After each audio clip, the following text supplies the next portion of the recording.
Hi guys and guys, welcome back to the channel. Firstly, we are doing a Volkswagen for a change. Normally it's Fords. But if you're watching this video and you haven't already, feel free to like and subscribe to the channel. It really does help it. We really do appreciate it. So please just click the button, cost you nothing, means everything to us. Now, we have got a Golf GTi in for a mysterious coolant leak. We have consequently found said coolant leak. Did a pressure test, saw excessive amounts of water dripping at the bottom. Let me get a torch. So as you can see, there's there's much wetness on the lower tray, and believe it or not, the problem is coming from the water pump, which is in there. So we are going to replace the water pump. Now there's two things you can get for this. You can get the complete housing, which is huge and costs nearly £400, or you can just buy the water pump itself, which is designed to be replaced as a expendable item, so to speak. So we're going to do that. Now, the first thing we've done is removed this box here, which is a couple of T25s or T30s. Removed the battery, and now we're going to take the battery tray out. And I'm going to show you how to get to this. By the way, I'm not even going to lie. I have no clue what I'm doing. Well, I have an idea. But let's do this together, because it's all part of the fun. I mean, we don't know every single car. So we have to mess about and find out. So we've gone up in the air, just raised it a little bit, just taken off under tray number one, a load of torque screws. You can see where the leak's coming from around here. Now, undone this T25 or T30, I keep forgetting what they are.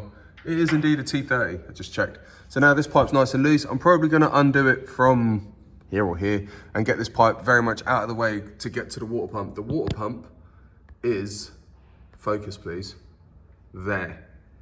So good times. I mean, I'm fairly sure it is a water pump, but you won't know until we've actually got access to it. Okay, so we've got boost pipe out of the way, and we're starting to get to the water pump. Oh, that's my finger. The water pump is there. Now this is a belt-driven, I think it's a belt-driven pump.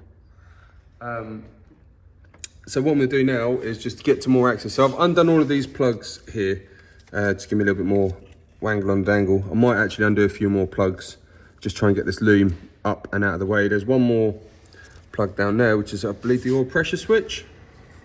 I'd say in this, I need as much space as I can get. So, I mean, if you look at it, it's just all torque screws. There, and there. So in order to get in order to get them out, I'm gonna need some space. So let's get everything out. So far, I think half an hour in, not bad. Right, well, we can now get a little bit more, well, once we've felt sick about that, moving around like mad.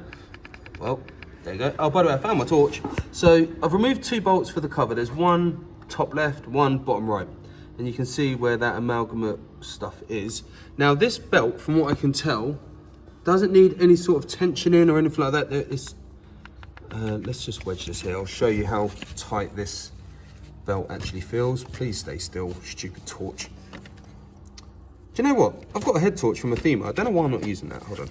So the belt is just, I mean, you could probably just slip that off, if I'm honest. But yeah, so there's like, there's not a lot of tension. From what I see, there is no tensioner to it at all. It's just a case of, well, just whip it out really. I mean, you undo all the bolts and then the belt comes off, and I think you put it on, you put the belt on the pulley and then put it on. You'll see. So yeah, that's where we're at, and I'm glad to see that the leak is coming from there. Apparently that is quite common, but I don't know. I've never done one, so. Okay, that went a little bit quick. I was going to try and get that on the record with the tripod, but oh look, that one's flaring out as well. Hopefully that's going in the bucket. Well, it's all drained out now. So literally, I just slipped the belt off. It's fairly easy. Everything that I've seen online doesn't tell me that it's actually timed, which is a result. It just spins on a cog, not like the other one that I did.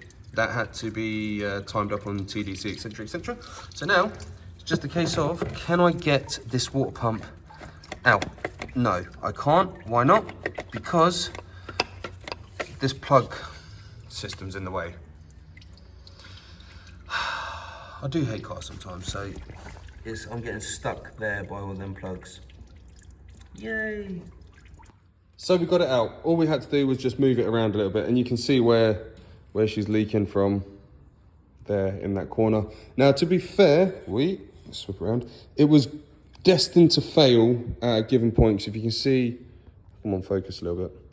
See around there where it's been pinched in, the seals are rippling ever so slightly. There you go. So it was going to fail. If not, I think it actually had been leaking from there as well. I don't know. Very hard to tell. So yeah, whether it leaked from that bit, why is it not? Hold on. Whether it leaked from there, or it was going to leak from the seal. So destined to happen. To be honest, even the amount of rust around the impeller means something was going to go wrong. Well, we've got a new one. We've got a new AirX one. Obviously, the original part numbers are there, just in case anyone needs them for reference. But don't go off my part numbers. Always check your own ones, because I don't want to be the reason for you to have problems. Just doing a little side-by-side comparison, because I have got this part from Euros.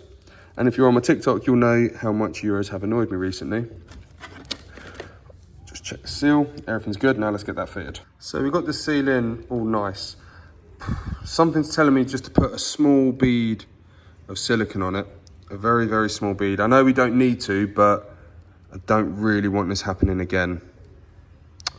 Like I say, although it's not a terrible job, it's just a job that I don't really want to have to do. Okay, so we've got a few bolts in holding it. Now the belt is on, same tension as it come off. What I did is I got the water pump in its place, not bolted in, just kind of chilling. Put the belt on and then kind of plopped it on. There's dowels that it needs to go into at the bottom there. Just got a couple more bolts to put in, but the main thing is it's in and the belt's on. It doesn't let you just try and move it, because it might not be in down there. I don't know if you can see here. There you go. So it's got to be on that pulley as well. So yeah, make sure it's in, on, and nice. Now, what you got to do as well, just to make your life a little bit more difficult, you've got to drop one of the bolts, potentially into the coolant bucket. So yeah, let's waste 10-15 minutes trying to find that. Okay, so everything's all joined up. All the plugs, put all these plugs back in. I still need to put one Torx screw up there. This needs plugging in. No, I didn't put that in because I've got to release that clip there. For once, I've never actually seen one hold, but it has. So everything's on, everything's done tight. The torque setting was like 15 Newton meters on it, or I think it said between 12 and 14. So I went 15 just to make sure, just give it a little yeehaw. Now, gonna pop that clip, connect that up. Now, before I do anything, I'm gonna fill it up with coolant. I'm gonna get rid of this coolant here and then fill it up, because I've still got some spillage.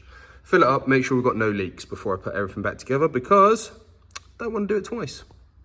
A bit of awesome news, we are all full up and we are not leaking anywhere, which is good. Oh, here's a little flash forward. Everything's on, boost pipe's on. This little vacuum pipe here to the airbox going in there's on. Gonna get that in. It's so hard to do it with one hand. Don't know why I keep doing this myself. They're on, that's all on. We're full of antifreeze, nothing. Well, we filled it up a few times. We've used a couple of litres. Let's get it running up and get it bleeding. Okay, so now it's all started. You'll see that we are lit up with faults. All you gotta do is just, I should really do this on the floor, not on the 4-post ramp.